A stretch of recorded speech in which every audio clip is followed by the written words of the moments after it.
Hello, this is Greg Allison with Green Greg's coming to you on 12 June 22. Time on deck is 01/2400 hours Central Daylight Time. Yes, the wee hours of the morning. It's hard for me to find time to make videos, but I'm bringing this to you as a warning and as a hope, because the path to nuclear apocalypse and peace both lie before us. We may go either way. You may have a hard time believing that, but I'm going to show you this. We can go either way, and you might even be able to help make a difference. And I will show you how before the end of this video. But I'm going to explain to you what's before us. Even as Vladimir Putin and his minions have now revealed that indeed he plans to follow the plans of Peter the Great and build a Russian empire if he can, and how this lays in with what I've told you before, and furthermore, how we can maybe avert the worst. So that's not an easy thing, but hang on, just buckle up, my friends. I'm going to lay it before you. Now, a lot of you who follow me think Putin is the greatest thing since Jesus Christ walked the earth, and others think he's the worst thing since the devil. Now, I got to tell you what, irrespective of either side, here's what you need to know. You need to know that you should be prepared for the worst, but there's hope and things you can do that might help avert that. We're going to cover all this, and we'll cover prepping a little bit also. So, but you can't prep unless you know, well, as effectively what you might have to face. It really does help. That's why I bring these eyes wide open and head on the swivel series, so that you can be better prepared, know what's happening, know what's out there in the world, and blow all the propaganda aside. There's lots of propaganda coming from both sides, very heavy propaganda. And a lot of people buy into it. In fact, almost everybody, except a very few sliver, buy in to heavy propaganda from one side or the other. So let's cut through it. Let's look at this objectively and see what's happening. And let's listen to their own words. Now, I might have people tell me, well, Putin won't do this. And I'm going, here's what he said. Or they'll say that we won't do this, and this is what we said. You know, of course, what we say doesn't always match where we want to go either. So we have to look at the grand scheme of things. But the grand scheme of things include things like the Russian strategic defense interest since the days of Peter the Great, which I've explained that to you. And I've also explained that Vladimir Putin has Peter the Great on his wall. And now Peter the Great just had last Thursday his 350th birthday anniversary, and Putin spoke there and revealed his intentions, along with that of many of his minions and piling in and saying their intentions too. But now, before you jump in here and say, oh, Greg, quit listening to the American Western media, I gotta tell you something. One of my most prolific guests on this channel writes for Russian media, okay? I also have a good friend who's very much on the other side. So just hold your britches, guys. And before you start making an accusation, how about listening to what I say for a change? I have a lot of people going to take pot shots and never listen to my videos. They make automatic assumptions. Oh, Greg's on top of this or that. Or maybe because you listen to one video, you get the full context of where I'm really coming from. Okay? So let's listen here. I probably already lost 9 out of 10 of you.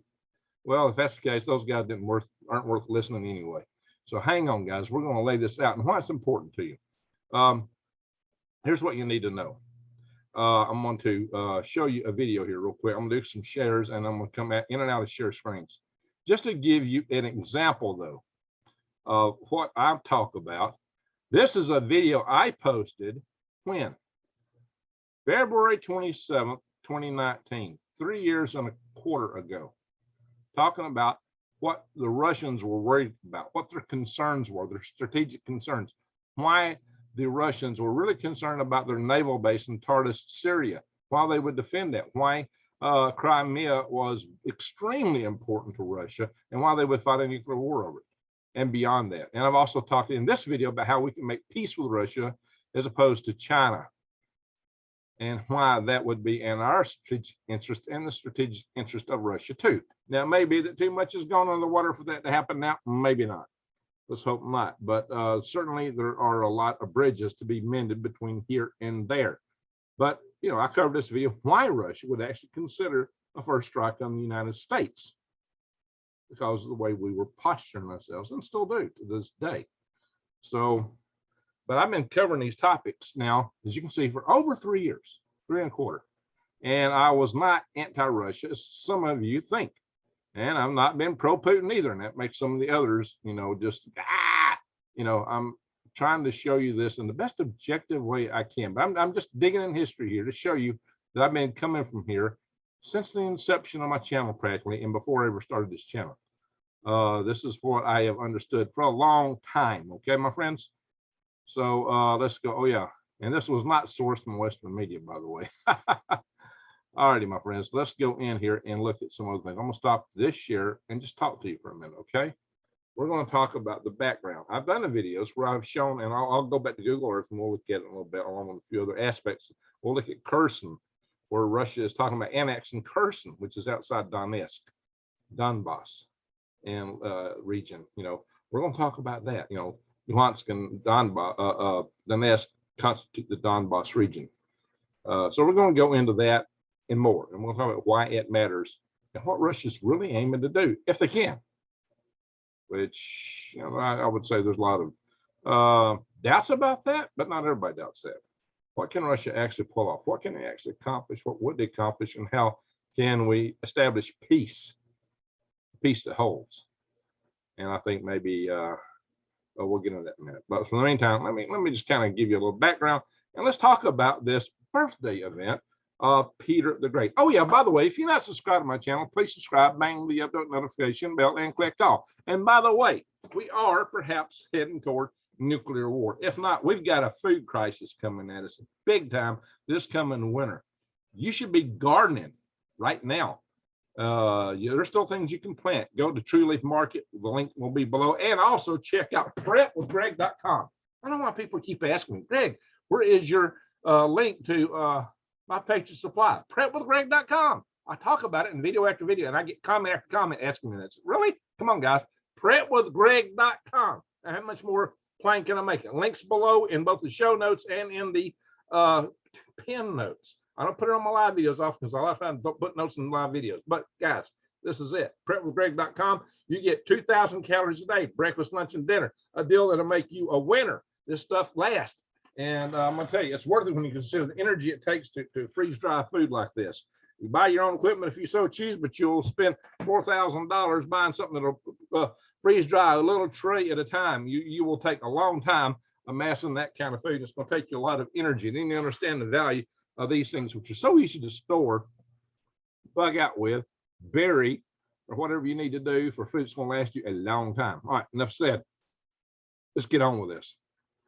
So Putin basically admitted, seemingly, why he invaded Ukraine. Question is, what's next? Have Russians actually hatched up a plan to take Latvia, Lithuania, Estonia, Romania, Bulgaria, Albania, Slovakia, Slovenia, Croatia, Montenegro, and Northern Macedonia? Actually, yes. Seemingly, at least some of the minions of Russia are working on this from the State Duma. Remember, the State Duma, which is their parliament, they're basically their equivalent of the House of Representatives, and also statements by Vladimir Putin himself seem to reinforce this scenario, which fits with what I told you was the objectives of Russia from the get-go, vis-a-vis their strategic depth that they require and plugging the gaps for foreign invasion into their country. The only problem with that is they have to occupy a population greater than the population of Russia to do this.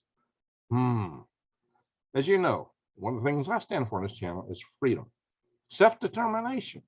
I believe that people should and have the right to determine who they're going to be, what country they're going to be in, who gets to rule them, if they get to rule themselves, actually. So I think both Ukraine and Russia violate that in the little dust up they're having right now. And I think they violate that in that Ukraine wants to hold regions that don't want to be part of them. And Russia wants to take Ukraine, which don't want to be part of them. Y'all remember Vladimir Putin with his long treatise that I talked to you about a long time ago, which talked about, how Ukraine and Russia were one and inseparable and the same people and lovey-dovey. And then Putin jumps up there and just frills the snot at him. That's the way you treat people you love, right? And I said way back then, he was just like that guy who tries to hold the girl against his will, beating the devil out of her, thinking that will make her love him all the more. Oh yeah, I do know girls that seem to love that. Oh, okay, well, I don't think Ukraine's one of them though. Interesting. All right. So let's go on here. President Vladimir Putin compared himself to Peter the Great in the ceremony, the 350th birthday anniversary of Peter the Great, because what he said was that he shares the 18th century Tsar's goals of returning Russia's lands and of establishing a greater Russian empire. Speaking this last Thursday, in fact, after the celebration of that 350th birthday of Peter the Great, who was Russia's monarch from 1682 to 1725, before there's the United States of America. Putin drew parallels to this invasion of Ukraine, and actually similarly, so he drew parallels from Peter the Great, his invasion of Ukraine, and beyond. So what he said, this is Vladimir Putin's words, okay, as interpreted by various sources here. Yes, yeah, verily. But I've read various and sundry sources now seem to say pretty much the same thing in this interpretation. He said, Peter the Great waged the Great Northern War for 21 years. It would seem that he was at war with Sweden. He took something from them. He did not take anything from them. He returned what was Russia's. Now, during this event, which was broadcast on Russia state television, Putin also apparently revealed that his intention was to strengthen and grow the Russian Empire.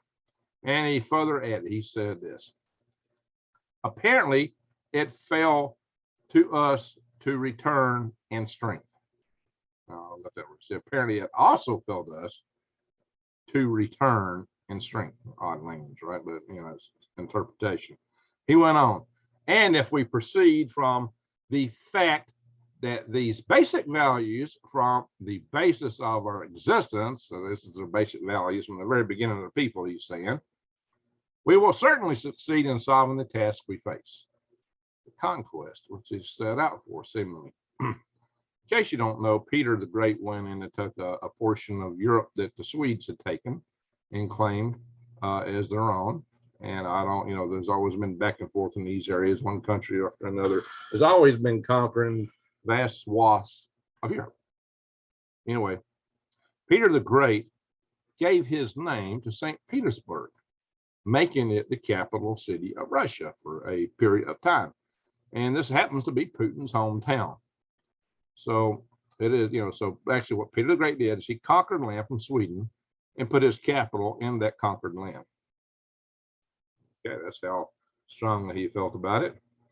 And so that was, you know, the ultimate conquest. I'm going to conquer your land. I'm putting my capital there.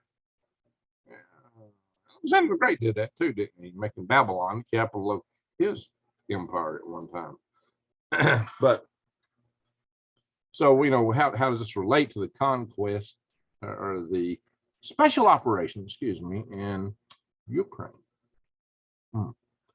And does it mean that Russia has broader ambitions? And, you know, what Russia did was they went into Ukraine, claiming a special operation on the basis of a police action to help the people of Luhansk and Donetsk maintain their independence. In fact, Russia declared them as independent nations. But it turns out vast regions of Donetsk did not want to go along with that and have fought furiously to not be subjected to it, including Mariupol, which has been summarily flattened and taken over by the Russians. Everything's not going in Ukraine's plans, you know, despite what our media seems to indicate. And therein lies more discussions for room of negotiation, and maybe why Kissinger's plan is the way to go. Now, I'm no great fan of Henry Kissinger. I think he is one of them, you know what, worlders, a globalist, and of a flavor that I don't care for, but he is at least a pragmatic person in some regards. And what he says, yeah, you better listen to what he says. He's the one that turned that term useless eaters, which seemed to apply to us according to If you see my radio video I just did with Rex Baer on the LIT project, according to our friends under Emperor Klaus Schwab. Anyway, enough said for that. So to come back to this, these comments from Putin suggest that Russia's intention in the Donbass region of Donetsk is not to seek independence of the separatist regions, but to incorporate them into Russian territory. In fact, they're making moves to do just that. So back in February, that Putin recognized the independence of these separatist regions, Luhansk and Donetsk, and that can be seen as taking his first step toward the invasion of Ukraine, because he used, as I said earlier, as an excuse. By this, he formed the justification for his so-called special military operation in Ukraine. Putin laid out plans for support of two separatist regions, again, Donetsk and Luhansk, initially portraying his invasion as a peacekeeping mission. They have a lot of firepower. And then he invented many other reasons for the invasion as propaganda stream to shore up support for what he was doing. Now we'll talk more about that then, but a lot of people fell into that propaganda stream, supposedly. Now I give you the real reasons he went in. I've talked about those in previous videos, and I stick to it. But whatever the case is, if you want, that isn't not the main point of any of my videos. The tit for the tats, sometimes even what caused things to happen, isn't so important. It's what you need to do about it, man. How it affects you in your life. The fact that you need to prep. Okay. The fact that I bring you information on how to survive a nuclear war. Yeah, it's survivable. Putin said it is himself.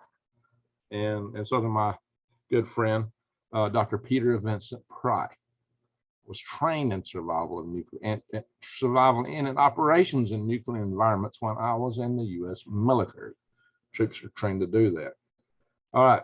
Anyway, he said, but what you need to keep in mind here, let's go back to Putin, is his comments may also point to his intention to return to central Ukraine, to get his forces back in there and beyond all these other NATO nations unnamed above.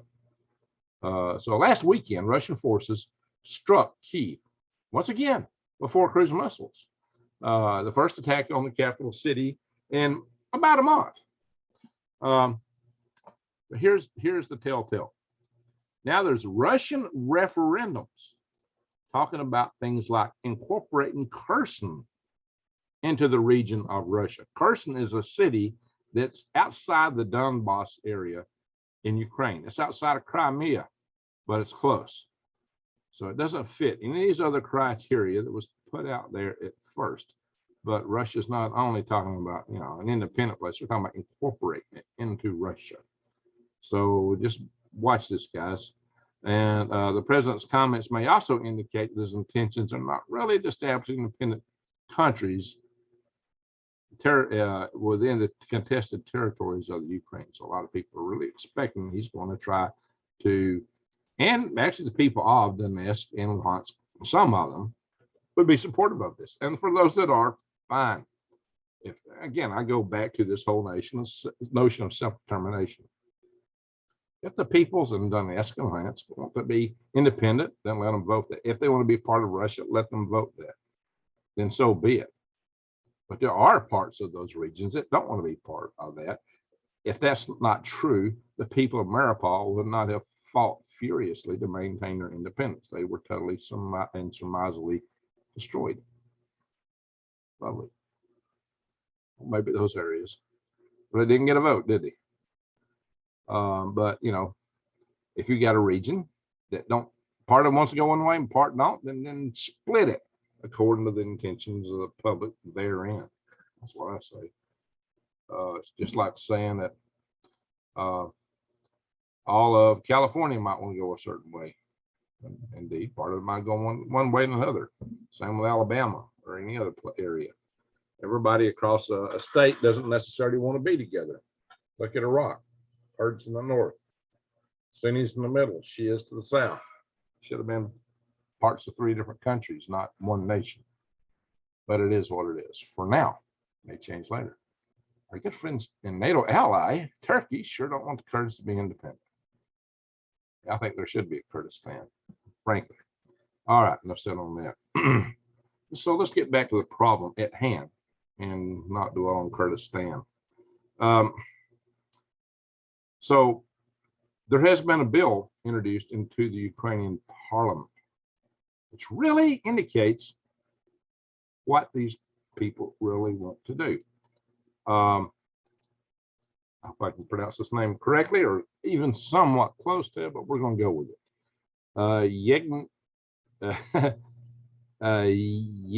Excuse me.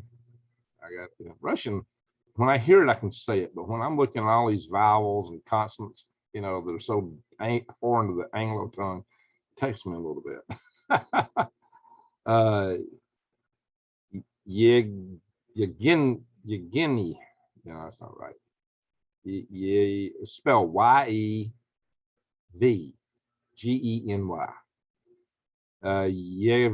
Yevgeny. I want to say Yevgeny. Last name F-Y-O-D-O-R-O-V. Yevgeny Fyodorov. Okay, let's go with that. Hope I can keep that consistent to this video. He's a member of Russia's State Duma. He submitted a bill to the country's parliament, the Duma. And I've been to the Duma. I have been there, my friends, where they meet. I actually went to an opera in the Duma in Moscow, Russia in March of 2010. Saw the Cossacks dancing. Yeah, I've been to a Russian opera. Never been to an opera until you've been to a Russian opera, okay? Anyway, but he submitted this bill to the country's parliament to repeal recognition by the USSR, which Russia is not part, there is no longer a USSR, okay? Recognition by the USSR of Lithuania's independence. Oh yeah, Lithuania. He did this last Wednesday, saying that such a move, could allow Russia to push NATO out of countries that had joined after 1999, i.e. all the former Soviet bloc nations that are now nations of NATO. And Soviet bloc nations back then were part of what was known as the Warsaw Pact. Warsaw Pact was the Russian equivalent of NATO. Okay. Oh yeah. But the proposed law was sent to the chairman of the State Duma, to the State Duma Committee on International Affairs just this past Thursday afternoon. So they took his bill and submitted it to the next higher level. It's not making it out of a subcommittee up to a full committee, probably in the U.S. House of Representatives, the United States Senate. I don't know how that works. I've run the halls of Congress, okay? Quite a few times, actually. So I used to be chairman of the Policy Committee of the National Space Society, for Pete's sake, for 10 years. All the space stuff, guys. But I am a prepper. I happen to be a rocket man too, all right? And a worm farmer. You know, worming my way to the future. Anyway, Yevgeny, oh boy, here we go again. Yevgeny Fyodorov pointed out in the explanatory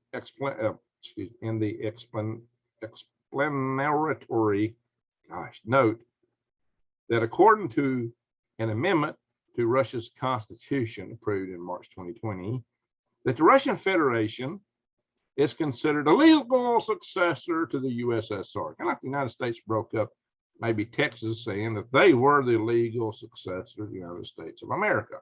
Well, hey, we're the biggest state, or maybe California would claim we're the most populous state. So, but indeed, Russia really was the dominant state because it was originally the Russian Empire, right? But still, that's a technicality. In response, Lithuanian Foreign Minister Gabrielius Landsbergis stated, that's a little easier to pronounce, only a state ruled by beasts could start a war like the one Russia started. I am not surprised that in politics, they do not behave according to human standards. Wow. He went on.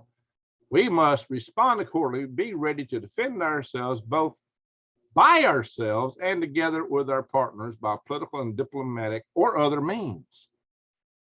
So he said, whether NATO's with us or not, we have to defend ourselves by whatever means we can. So, you know, he wasn't buying us, not at all. What have I told you all in the past? I don't know anybody that hates Russians more than people that were within that Soviet bloc, people that were in those countries dominated by Russia, including the nation that Vladimir Putin said, oh, we're the same people. Well, yeah, originally they were. Originally, you know, they have the same descent. Russia got started in Kyiv. That was the first capital, the Kyiv Rus. Yeah. Some of y'all didn't know that, but they separated. Then there was this Holodomor, or whatever they call the starvation, the Great Famine, which is one of the worst famines in history that Russia put upon the Ukrainians. It caused millions of them to starve to death in the breadbasket of Europe. It's one of the reasons Ukrainians are somewhat less than totally enthusiastic about Russia. All right, more on that in the future, maybe, possibly. There's a lot of animosity between the two. And it goes way back. You know, look, these things never, you know, a lot of people paint things black. Well, it's all about this. It's all about that. I hear it all the time.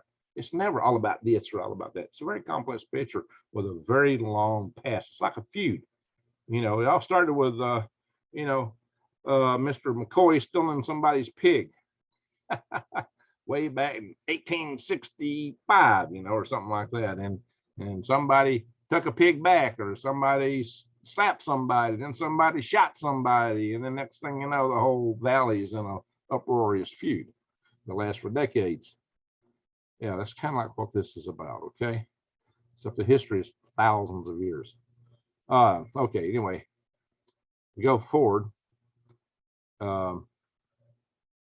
Despite let's see what he says. Despite Fyodorov's claims of independence, a referendum was held by Lithuania on 9 February 1991, with 91% of the people there who voted supporting the country's independence.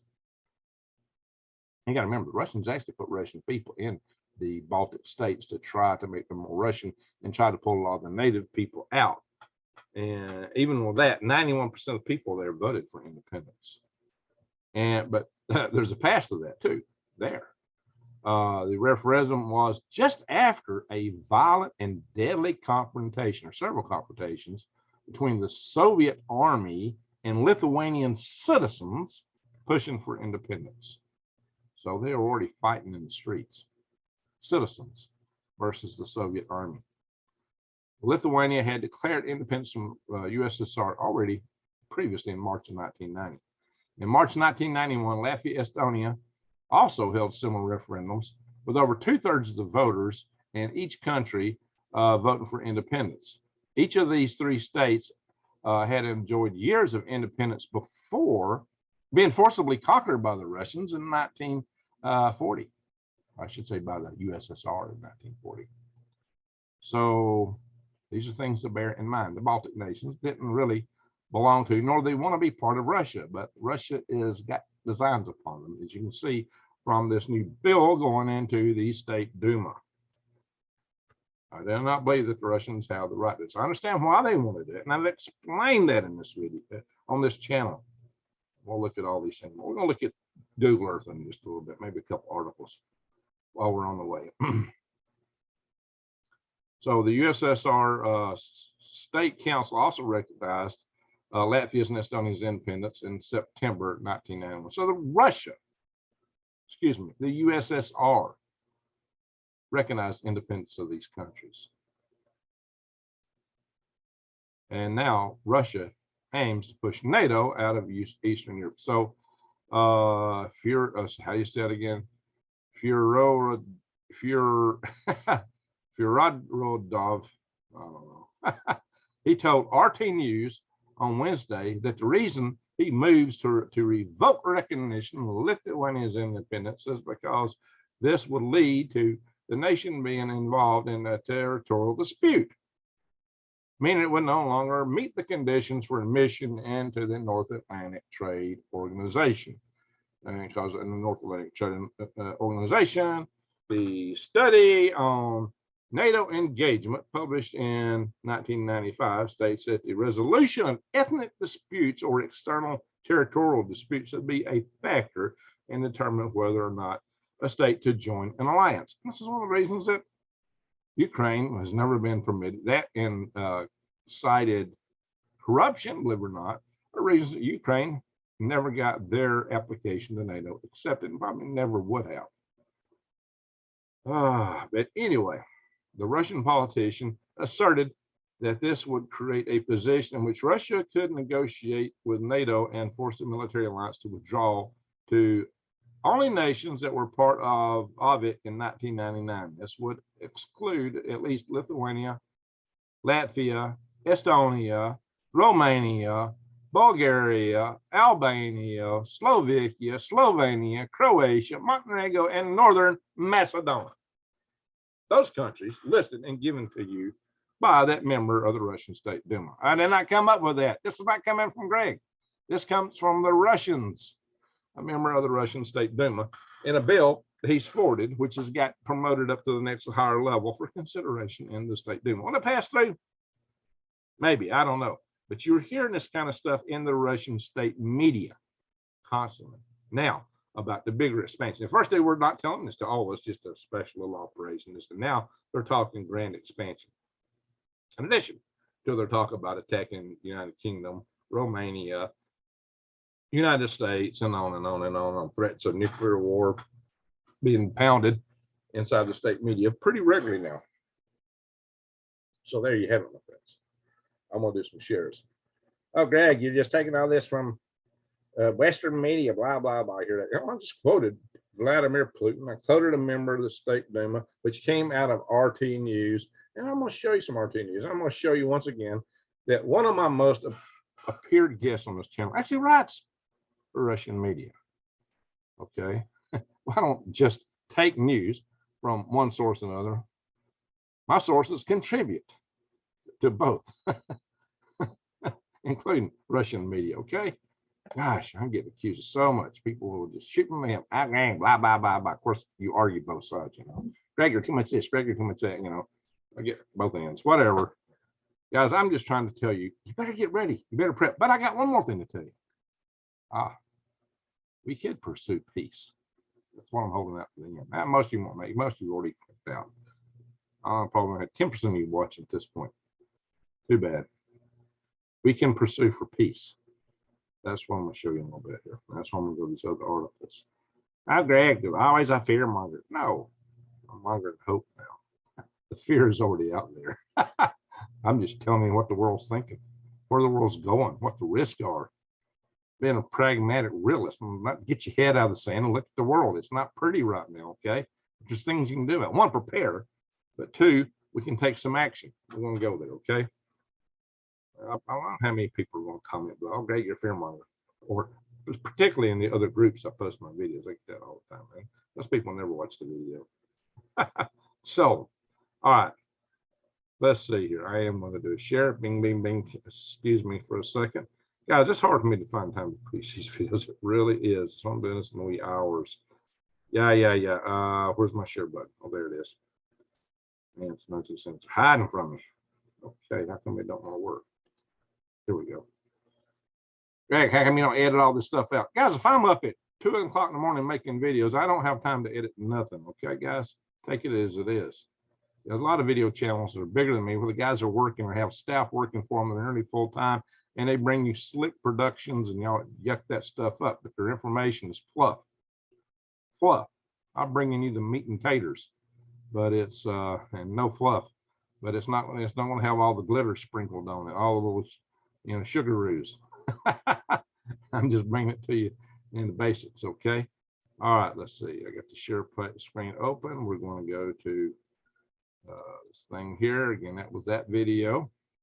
And just joining, that was the video where over 3¼ years ago, I was pointing out this stuff. Oh, yeah. Do y'all remember David Pyne? Well, it's been on my channel 4 or 5 times. He wrote this article for Sputnik. What is Sputnik? A Russian news service. Ex-DoD officer, U.S./NATO seek peace as Russian military victory in Ukraine is all but inevitable. Oh, Greg, how can that be? Russia's getting it handed to them. Well, that's those of you that buy the Western news media. Ukraine's fought hard. What they've done, what they've stood up to, is you could say that's meritorious. But as hard as Russia's been getting their teeth kicked, they've got a lot more reserve. They got a lot more draw than Ukraine does. If Ukraine loses people, they can't replace them. Russia can. Russia's got still more tanks, and some that could be fixed, you know, as long as they have the wherewithal to do it. So in fact, you know, it's lucky for NATO that Russia attacked the nation that had the biggest tank fleet in Europe, because the Ukrainians had 2,000 tanks. That was more than all the rest of NATO in Europe, especially since Obama had us withdraw our M1A2 Bradley tanks several years ago. So yeah, the Russians still have a tank advantage. They went into this with 3,000 active tanks. Some people say 20,000 tanks. No. They may have another 3,000 they can fix up. And they got a bunch of tanks. They're just junk, okay? Let's be honest. Again, I try to bring you the bare facts. Now, oh, Russia's got 20,000 tanks. I see it in charts all the time. My boulder dash, that's not true. And I don't know if they got the economic wherewithal to fix the other 3,000. So they're taking big losses. I mean, they've taken losses that are claimed to be something like 1,300 tanks. I don't mean that they still can't prevail. They got a lot more artillery. All right, so what this article is about is that it's the assertion that even though Biden is supposedly supporting Ukraine, that a lot of people in his administration are coming to the conclusion that Ukraine's not going to win the war, and that the Biden camp is divided with the pragmatists that see Russia as winning and us needing to make peace with Russia, versus those that want to continue for years and years and years the war with Ukraine. And indeed, you hear Vladimir Putin talking about how Peter the Great fought against the Swedes for 21 years. That's an indication of his commitment to fight a long war. They don't go nuclear. So that's part of what I've been talking about. Oh yeah, and this talks about U.S. Secretary of Defense Lloyd Austin claiming that the U.S. goal was to weaken Russia so no longer have the capability to carry out large-scale military actions. Well, yeah, that's what the United States is trying to do. I told you we would fight Russia to the last Ukrainian. Just like NATO would fight Russia to the last American. Why are we in NATO? See, that's one, you know, maybe y'all forgotten that in this, on my series of videos, I ask questions like, why are we in NATO? Why do we contribute all this to Ukraine? I've asked these questions. In fact, David Pyne has been on my channel saying that we shouldn't do this, that we ought to work for peaceful resolution with Russia, and the commitment that, now Pyne is an American, okay? He's a patriot. Yeah, he is a realist. He does not believe that Putin is a saint, okay? But at the same time, he recognizes his power and thinks that he needs a good exit. Now, some people think that he might take the exit and then come back for more later. So we got to make sure if we do the exit that it's done in a way that they know darn well that we're going to whop them hard if they do that. What are we talking about here? Yeah, here's the naval city, Tartus. I've talked about way back 3 years ago, okay? Three and a quarter years ago in Syria. Bing. I explained that to y'all way back then, okay? And I've also explained how Russia had really looked at things like our fight in Yugoslavia as a sign that all wasn't well with America, while America might actually be a threat to NATO. But I've said that I don't believe, a threat to, not NATO, but to Russia, and why Russia is so darn paranoid. Okay, I have covered that before.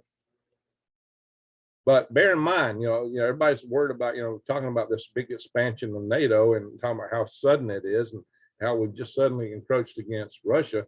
The flip side of that is we really haven't put a NATO nation next to Russia in something like 18 years. There've been a few over here that joined NATO since, but the last one that actually next to Russia was 2004. So for 18 years, the configuration of nations around Russia that have been NATO hasn't really changed. In Ukraine, yeah, I don't think the chances are all that good. We don't have to take Ukraine into NATO. And David Pyne would say we should. Well, David Pyne would say we should return these nations. I have a hard time swallowing that one because I think people should have the right of self-determination. Now, I think we really should try to negotiate a way where everybody isn't taken over, even in Ukraine, and it's not a surrender of people. What did I say? It's going. If we gave in to Russia for Russia to get the strategic depth that they want, they would have to occupy a population of people that exceeds their own, people that do not want to be part of them. I do not agree with that. Russia, despite, I've had people, well, Russia's got a right to do this. No, they do not have a right. I will argue that they do not have the right to conquer and rule over a population bigger than them that hates them, that does not want to be part of them. That's not their right. They do have a right to self-defense, but I think they have an illusion that these fat, lazy Europeans, I got a lot of followers on this channel that are European, but that they want to conquer. Well, people in Europe just want to have a good economy, a good life, okay? Same with people here, same with most of the people in Russia. That's what we need to agree on, is that we could have those kind of lives, not have to fight each other and get out the zero-sum game notion that we're in, okay? So, but how do we pursue peace? I would say we take David Pyne's suggestions here. Oops, knocked it out. That we go back to Russia and Ukraine. We'll tell Ukraine that let's go with Kissinger's mode. Let Russia have the Donetsk and Luhansk, maybe a land bridge to Crimea with assurances they can get water. So Russia can claim victory, give off ramp to Putin, but then turn around and tell Putin, if you try to really go into a NATO country, we're going to whop you. There's no way around it. We should make that plain and clear to him. Hang on. Some people, oh, Greg, all the NATO countries are Klaus Schwab, blah, blah, blah, blah. I don't like Klaus Schwab. I've talked about that often. I've also talked about how we can deal with that. But on the other hand, guys, and remember, Putin is a student of Klaus Schwab. I think Putin is doing what Schwab wanted him to do because he's wrecking the world economy. That's what you got to do for a set of read that's not so great. You got to crash the economy of the world first. The only way they could hope to pull off their plan is for what's happened. I think Putin is a major player of, and a lot of you are going to get mad here, but I think he is a major player for Klaus. I think he is doing Klaus's bidding more than anybody in the Western side, because he's crashing the system. That's what they want. How else do you have a reset? You got to take the system down first. You got to have chaos and pandemonium. And oh yeah, we'll blame it on him. Wink, wink, wink. But he's part of the plan, I think. And maybe I'm wrong. Maybe I'm wrong. I kind of hope I'm wrong. But you know what, guys? It's just too fishy for me. I mean, Klaus was just following how he was a student, and just a year ago, I got video of them talking to each other, via telecom, all lovey-dovey. Yeah, so now suddenly it's different. Interesting. Anyway, let's go on here. So where's it?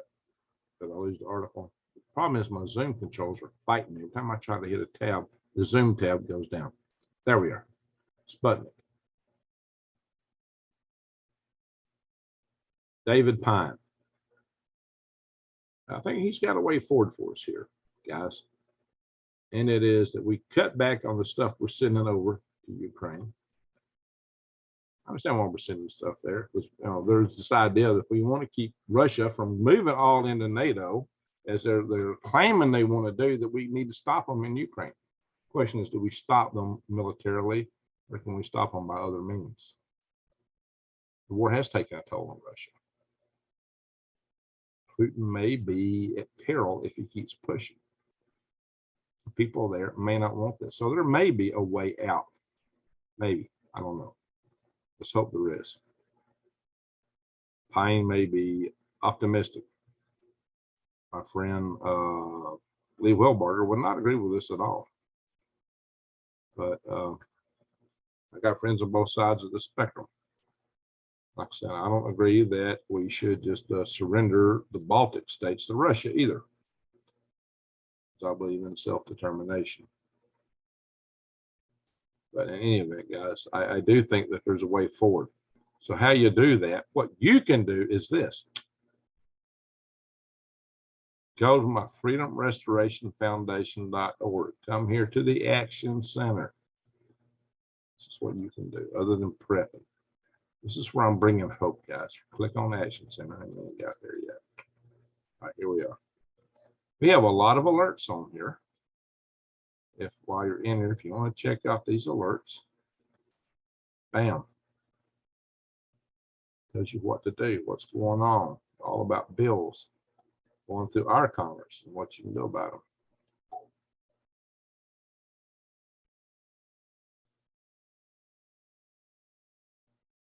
See this? We really and truly stand up for freedom, guys. Oh yeah, I pay for this website, by the way. But I got a group across the entire United States who's working to build and maintain this and maintain the Freedom Restoration Foundation. We got a group on Facebook, you can join it. We've got a group on MeWe, you can join it. What we do here is we tell you on the Action Center page how to contact Congress, how to contact your state, how to make your voices count, the basics of it, how to track bills in the United States Congress, the Senate, the House, how to track bills in your state legislator websites, how to find your state legislators, how to find who your congressmen are. And you got one representative in the U.S. House of Representatives. You have 2 senators if you're in the United States.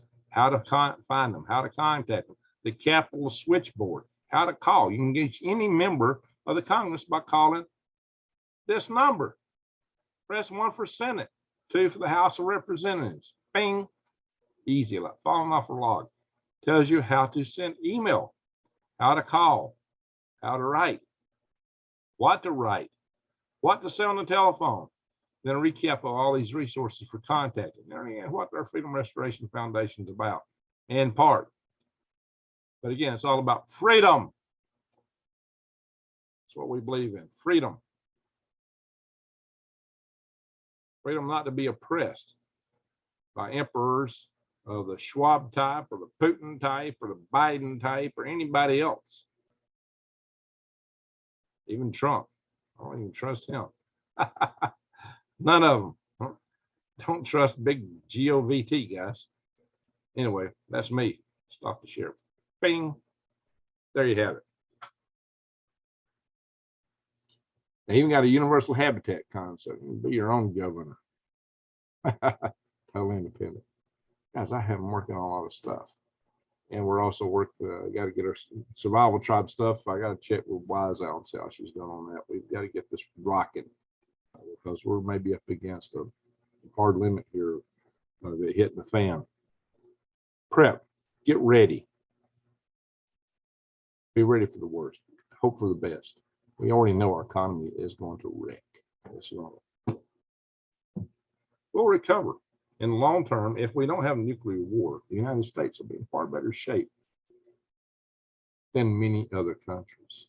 Our demographics aren't bad. Russia, China,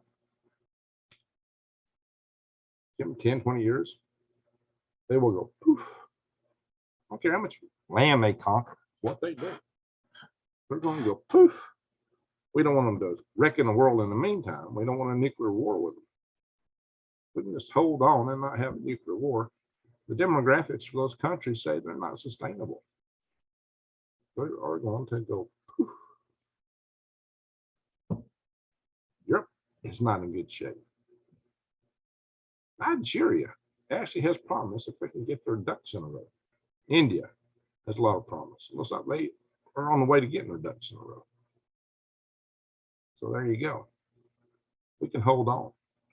We've got some really good demographics in the United States. Population is not bad, not good, but geographical demographics in the United States are off the charts. Talk more about that in the future, but we've got some near-term challenges. We can get our power grid taken down. That would take out 9 out of 10 of us, at least, maybe more. We could have, if we get in a nuclear war, if we have our power grid taken down, most people in the United States could cease to exist in here. That's what I tell you about. It's a horrible thing to consider. We need our freedoms. Why do I defend the 2A? Is to keep the people in the beltway, inside the beltway, from ruling over all of us. That's why. Yeah, I recognize the state that's from the swamp, that's down so deep, is not something that we want to keep. You know what I mean? So a lot to cover, a lot to think about. But you guys, oh yeah, the final, what can you do? You empower those people. You might sit here and gripe with me about them, but you empower them. Every time you spend $1 on a company that they support or supports them, every time you spend your money on their stuff, you're voting for them. You spend your money supporting your local people, you're voting for your local people. You're voting for something different. And who not support? Go on their websites and see who supports them. Go to the World Economic Forum, see who all their supporters. A lot of companies, a lot of them, quite a few big ones. But buying their junk, you don't need it. Ain't none of it even good for you. But buying their junk. So your local farmer, your local artisan, your local tradesman, the one with the smaller ads, not the big ads in the yellow pages or internet these days. Go to the little guys, the mom and pop shops, as much as you can. Support the small tradesman, the small artisan, the small farmer, your local community. We are right or the left. It makes a lot of sense. On the right for independence, on the left, you're not trucking stuff all over the world. You're not burning up all the energy. Yeah, it's a whole nother problem coming. All right, my friends, I've gone long. I know a lot of y'all hate that, but guys, I don't know how to cover it all otherwise, because I have to defend myself from all these people that go, Greg, you're this, you're that. So I defend myself here. Maybe I shouldn't, but I'm trying to point out that I see things from both sides, but I also see the middle, and I see what you need to do, what your interests are. I worry about the people of Ukraine. Look, the government was corrupt. They voted for Zelensky, supposedly to throw the corrupt government out, but Zelensky has got apparently offshore money and blah, blah, blah, blah. Yeah, he was an entertainer. I don't care if he's an entertainer or not. If he could straighten things out, some of his entertaining videos were not so entertaining to some people, if you know what I mean. They were somewhat heavily lewd, more than one. But doesn't mean you can't turn a new leaf. I don't know. But what I do know is this: the people wanted a change there. That's pretty obvious. Oh yeah.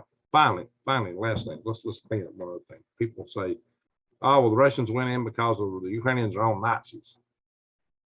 You talk about the Azov Regiment. The Azov Regiment is one unit in a National Guard of a bigger military. Yeah, apparently they got some issues, but they're not the whole military. They got pounded real good in Mariupol of all things, because they were part of that Mariupol. Their claim to fame was liberating Mariupol in 2014. And it didn't hold out so good this time, apparently. But for those of you that think the Russians are high and mighty because they fought in Azov, bear in mind, the Wagner Group is a Nazi organization that supports Russia. It's Russia's Nazis. Yeah, they are Nazis. They're white supremacists. And Vladimir Putin uses them with impunity, just like the Chechens.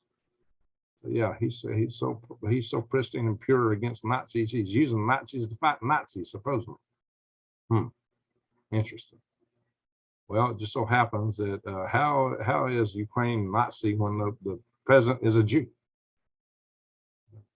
Somebody's gonna tell me they're Jewish Nazis. I don't know. Well, But all that aside, that's not why he went in there. Oh, he went in to fight the IO labs. The biolabs every stinking country on earth, funded by the United States of America, just about it, including other countries around Russia. But bear in mind, it showed me, and I've been, I spent 48 hours of my precious time going through documentation that other people sent me, proving this shows that they were biolabs and this shows they were doing gain of function research. And I did not find one thing in that investigation that proved gain of function research. Well, yeah, they're biolabs. I knew that, and it was admitted that they're biolabs. There's biolabs everywhere. Biolabs do things a lot of times like agricultural research or trying to prevent the spread of agricultural diseases. Supposedly, a lot of these biolabs that were set up in former Russian countries were to remediate and break down Russian biological weapons. They were there. Russia had biological weapons. Russia had weaponized smallpox and put on ICBM warheads to attack us after they nuked us. They thought that they would nuke us and then finally wipe us out with smallpox. Yeah, they had that. So we supposedly set up a lot of biolabs to break that stuff down. But Greg, why are they still running? Well, while these things still in operation after all those years, have you ever known a government program that would come up and say, okay, we've done our job, we're finished, let's all go home and let's fire ourselves? It's problem with government programs. They're like a cancer. They metastasize and grow.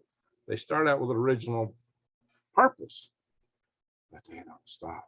They grow. They don't spread.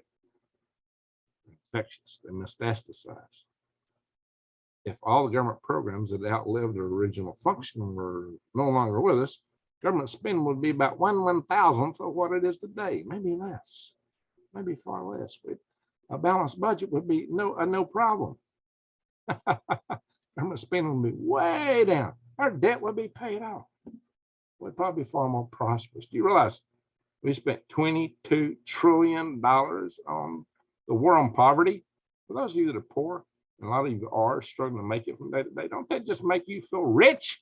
You know, the government spent $22 trillion since the Johnson administration come out with this war on poverty. I think something failed. Oh yeah, it was a big government program. Yeah. Well, I said, I'm not a big fan of big government programs.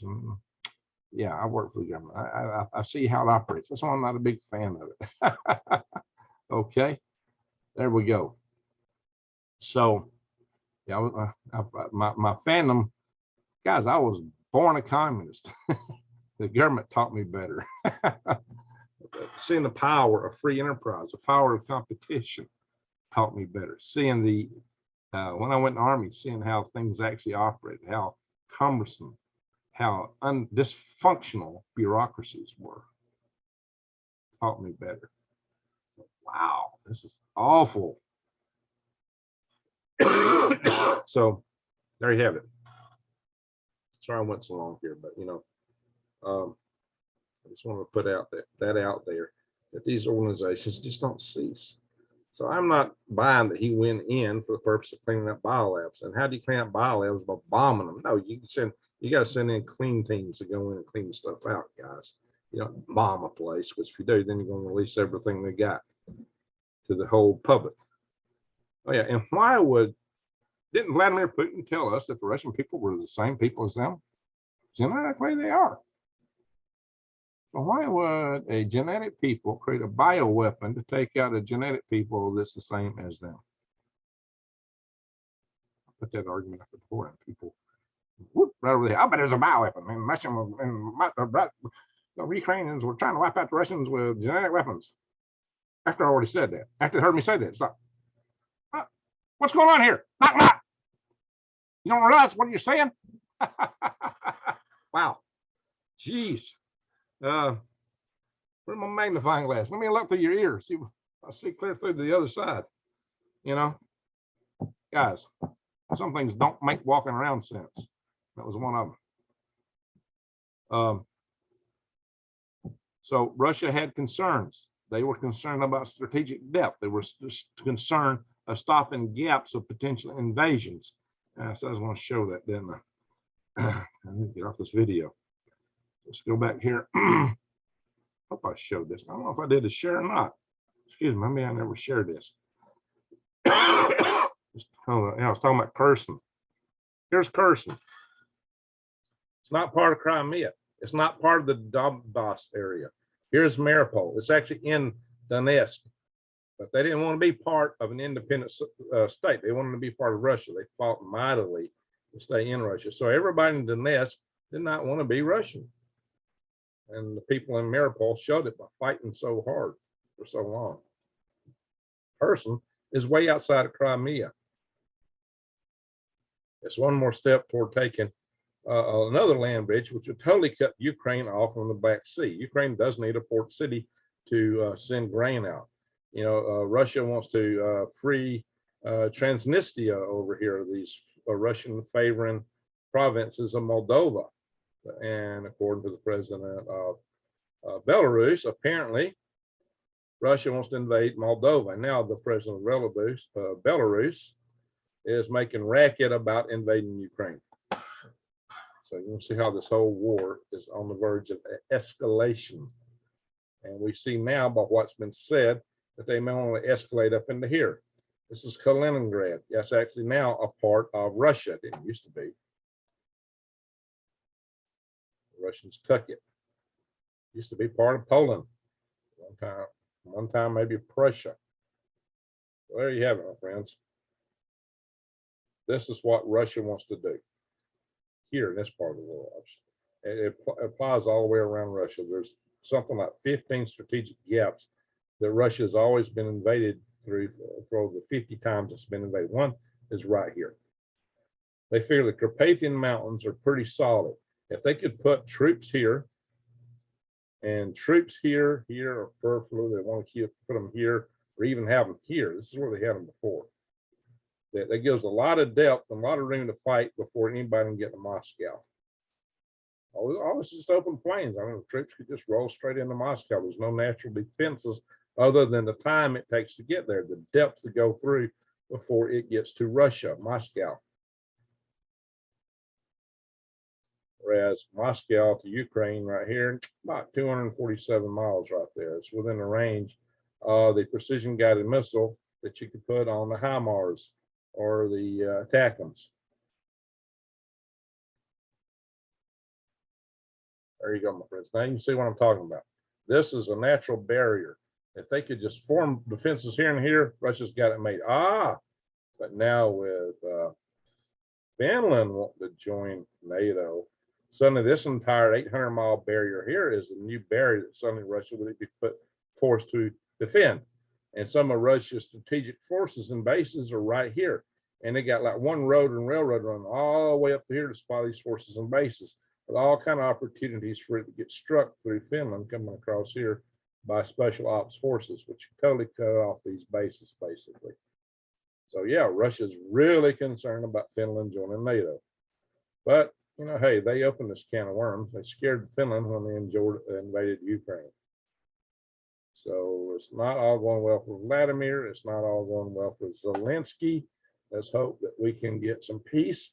So call your congressman and say, hey, let's tell Zelensky, call the president. Let's tell Zelensky to accept the Kissinger proposal, negotiate for peace, or we're not going to support you with any more of your requests. Listen to us if you want any support. Any support should be aimed at slowing down the conflict. And we should tell Russia that. Start communicating with them. All right, enough said. Stop sharing. Pyne.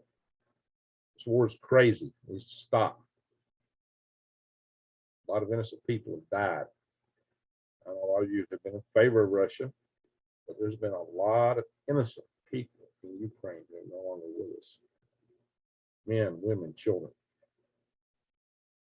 Yeah, and oh yeah, well, Russia did this and that, and the Ukrainians did this and that. Yeah, I hear Ukrainians attacked, Donetsk, and well, yeah, they did, but also Russians put special forces into Donetsk and claimed they were local Ukrainians also, and they also attacked into Russia, Ukraine.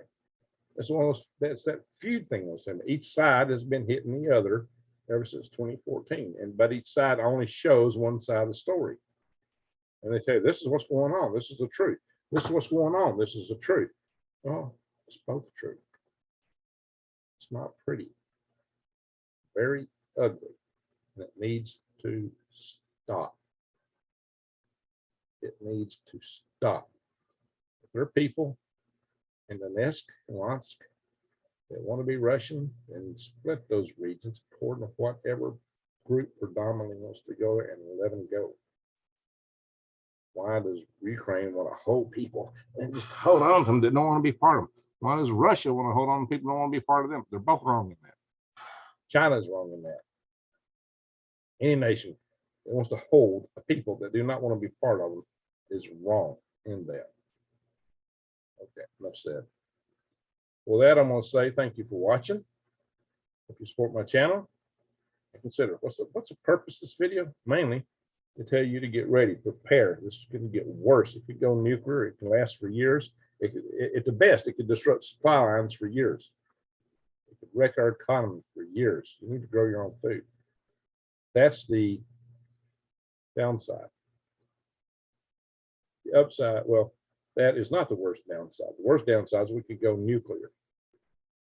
But at the same time, there is a possibility for peace.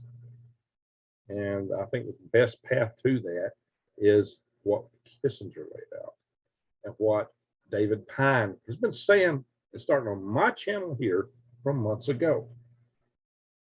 Then maybe we can go back to what I was calling for in my video way back 3¼ years ago and say, Russia, okay, boys, you did some bad stuff, but we understand your concern about your perseverance, and your worst threat isn't us. It's your neighbors that we pushed you to. We're not going to push you there anymore. Why don't you ally with us to defend yourself against that? If you do that, we can come up with some agreement where we're not going to be invading each other's territories, and understand that. That's what I try to do. Make your congressman hear that. If you don't agree with that, if you're mad as all piping, steaming volcanoes at me, say so in the comment section. Let it out. If you love what I'm saying, say so in the comment section. Make your case, whatever you think. I'm trying to show both sides here and show you a way and hope for the future. A lot of you are going to say, okay, you're just fear mongering. Still going to get it. Anyway, thank you everyone for watching. It's 2:30 in the morning. I got a lot to do still. I'm not even going to put the notes this video, but it'll probably be sometime tomorrow if I can get this thing up. Or the next day. I'm so busy.